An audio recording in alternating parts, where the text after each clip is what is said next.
All right, hello again, everybody. This is the Fantasy Sports Boss. Welcome to the Fantasy Football NFL Combine podcast stream, whatever you want to call it.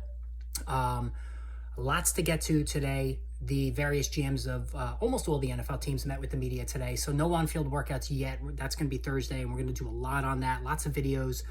So make sure that you are a subscriber to the channel. Hit that subscribe button. Hit the notification button. Lots of stuff coming up. Of course, free agency on March 13th. A lot of chatter today around the league about some big name players and what is expected from them in terms of free agency, what kind of offers they're going to get, things of that nature. And of course, the biggest news is whether or not the Chicago Bears are going to trade that number one pick. Are they going to keep it and draft Caleb Williams, or are they going to trade Justin Fields? Now, I spoke yesterday about Peter King saying that he thinks that they're going to hold on to Fields and trade the pick. Now, today, it's more the other way, that the Bears are going to trade Justin Fields and draft Caleb Williams. Now, the backdrop to all this is that there's been incessant chatter that Caleb Williams may try to pull an Eli Manning and not go to the Chicago Bears like Manning famously did with the San Diego Chargers back in the day, forcing a trade to the Giants. Now, the GM of the Bears met with the media today, said that's, he has he's giving zero credence to that. He said he doesn't hear that. And even Caleb Williams' camp has kind of put that out there and said that's not going to happen. So if they can get assurances from the Williams camp that he's not going to pull such a power play, then maybe, they're going to wind up drafting Williams. And I think I've been saying consistently all along, that's the right move for them. You reset the salary structure because Fields is due a big jump in salary this year, his fourth year. Fields is a solid player, has not developed passing wise. He's kind of stalled out, and I think Caleb Williams offers much more upside. I don't even think there's anybody can dispute that, really, right? But we're going to get into all that today. Drake May came out today and said he's not going to throw at the Combine. And again, I just think that's ridiculous. He's going to wait for his pro day, just like Jaden Daniels and Caleb Williams. So clearly these three think that they're going to go 1, 2, 3. Lately the popular rumor today is that now Jaden Daniels is going to go number 2 and Drake May will go 3 or thereafter, right? Do the Commanders want Jaden Daniels? Do they prefer the uber athlete quarterback, which Jaden Daniels is? He's the most athletic quarterback in this draft, the best runner, as opposed to Drake May, who has that, and he's been tutored by Phillip Rivers. He's more of a pocket passer. He can move better than Phillip Rivers, but he's now that at least there's some discussion about who's going to go number 2. Now, going to get to all the news items of the day. There's a lot, and a lot of it concerns the running back. So Josh Jacobs, right? So Victor Four of The Athletic reports today that the Raiders are done with Josh Jacobs. All right, they're moving on. They're not giving him the franchise tag. We talked about that yesterday. And they're going to go with a committee. All right. So this obviously has significant fantasy football ramifications, not the least of which Zamir White is now going to be a popular sleeper. And Zamir White did some good things down the stretch. Like, he really did. He ran really well. He has good speed. Zamir White reminds me a little bit of Nick Chubb. All right. He's not much of a receiver, but he's explosive. He can, good power, very good speed, pure runner, right? Georgia products. So come from the same system. And I think that's where Zamir White is going to end up as a running back too in fantasy football this season. Like I said, he was an asset the last quadrant of the season when Jacobs was out. Now, what does this mean for Josh Jacobs? Listen, I think Josh Jacobs, Saquon Barkley are the two, maybe Tony Pollard, although there's questions about his size. These are the two backs that I think are going to get at least a solid 1-year deal from somebody to be the guy. Whereas I think Austin Eckler, Tony Pollard are going to have to be in a committee. And I'm sorry, guys. I apologize for the sniffling and the occasional cough. The flu has run through my house over the last week. So I apologize for that.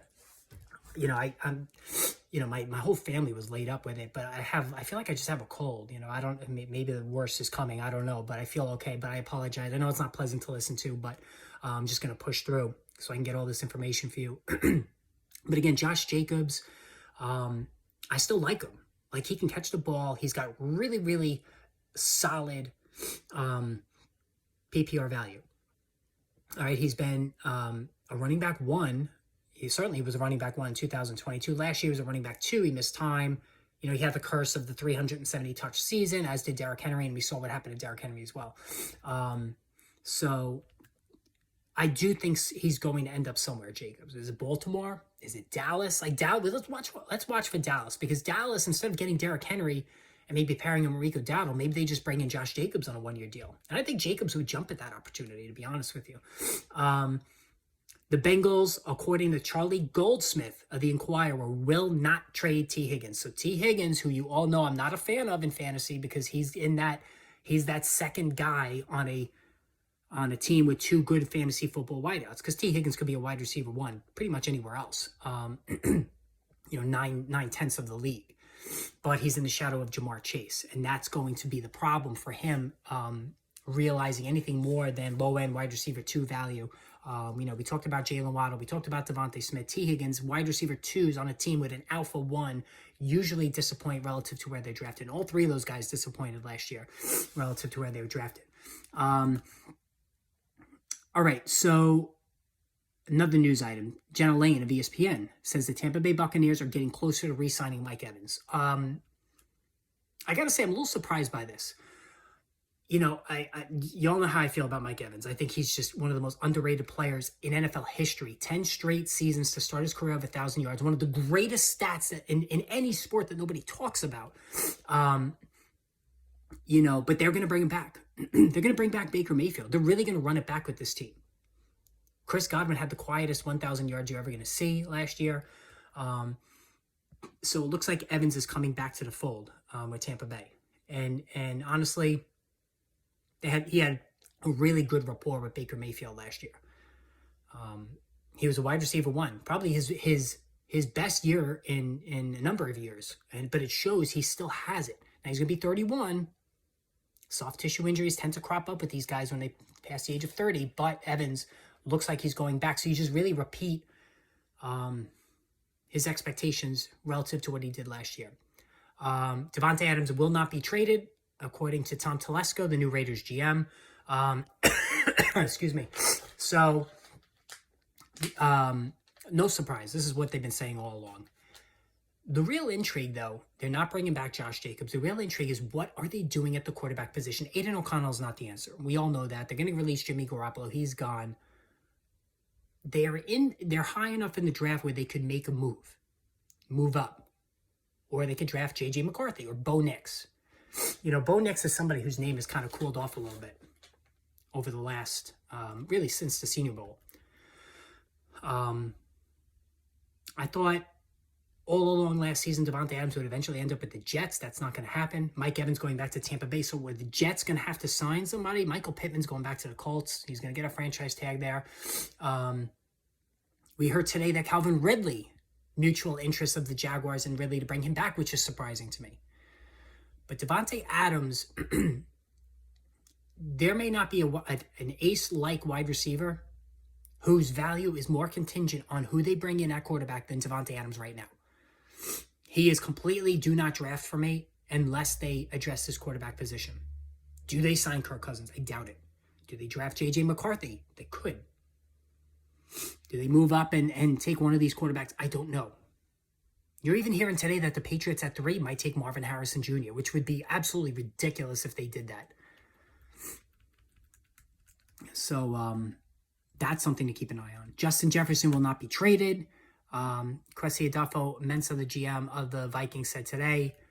Kevin O'Connell also met with the media, the head coach of the Vikings. They said they're going to try to bring back Kirk Cousins. I think it's just a mutual thing. They're gonna find common ground, and he's going to go back there. But if Kirk Cousins signs with the Raiders, if Kirk Cousins signs with the Falcons, you absolutely exponentially boost up both Davante Adams and Drake London to firm wide receiver 1 status. Without question. Both of those guys. Dan Campbell said Jameson Williams will be a full-time starter this year. He's very intriguing. A little hit or miss for me. Hot and cold. Torrey Smith-like. But listen, that speed plays anywhere. But there's a lot of weapons. I mean, Sam Laporta and Amon-Ra St. Brown are going to eat up the majority of targets. So Jameson Williams, to me, is really just kind of a lottery ticket. No teams have looked into the acquiring Russell Wilson, so he's going to be released. What a colossal mistake that trade was for Denver. I mean, giving up 3 players, 4 draft picks, all of that money that they gave him. It just didn't work. He was bad 2022. He played better last year. Like Russell Wilson in his defense actually played quite well, but just, completely disrespected by Sean Payton and the organization as a whole. I think the Broncos, they've been trying to figure out the quarterback position really seemingly since John Elway. I mean, they've been blowing it left and right. Trevor Siemian, the Memphis kid. I mean, like, it just on and on and on it goes. But they're not going to be, they're going to have to release Russell Wilson. And then Russell Wilson has an opportunity now to sign with the Falcons. I think that makes sense. The Pittsburgh Steelers. I didn't even mention the Steelers too with Kirk Cousins. Ryan Poles, the GM of the Bears, said that they want to trade Justin Fields before March 13th, before free agency starts, and he wants to do right by him. So that, to me, is an indication that now they're going to trade him. The fact that he came out and said that today tells me that they're going to trade Justin Fields. It's happening. All right? Atlanta makes sense. I don't think it changes his value wherever he goes, though. I don't think Justin Fields' value changes. Certainly it's going to change for Drake London because we saw what Fields did with DJ Moore last year. Turn him into an absolute stud. And I think he could do that with Drake London. But I don't know if his particular value changes wherever he's going. Joe Shane met with the media as well, says this franchise tag is not off the table with Saquon Barkley. So there is interest to bring him back. All right? So there is a chance Barkley comes back. And I'm starting to think more and more that this is this is something that could happen. I think the Giants like the professionalism. He was very productive last year. Not very, but he was quite productive last year. He's never going to have those rookie numbers ever again after the ACL injury. But I think that Saquon Barkley is somebody that him and the Giants just, it seems like they're headed for another, maybe a 2-year deal just to make it work. By the way, somebody pointed out to me, how about this one, guys? Todd Gurley is 29 years old. Like, Todd Gurley hasn't been relevant and hasn't been in football for a number of years now. And he's still only 29 years old. How about that? Like, how good was Todd Gurley? 22, 23, 24 with the Rams. Like, he was just the best player in fantasy for a short stretch there. And he's only 29. It goes to show you, some of these guys, when they suffer these torn ACLs, they don't come back. We have to see what happens with Javonte Williams. He looked terrible coming back from the torn ACL and MCL. Nick Chubb at 28, major fade for me this season. He's always a fade for me because he doesn't catch the ball and I play in PPR leagues, but he's got a big contract. Could be a cap casualty, devastating knee injury, ACL and MCL, and he's 28. So there's a lot of negatives with Nick Chubb as well. But I just thought that was interesting that Todd Gurley is still only 29 years old. Tomorrow's going to be another busy day. I know they're going to be player interviews going on.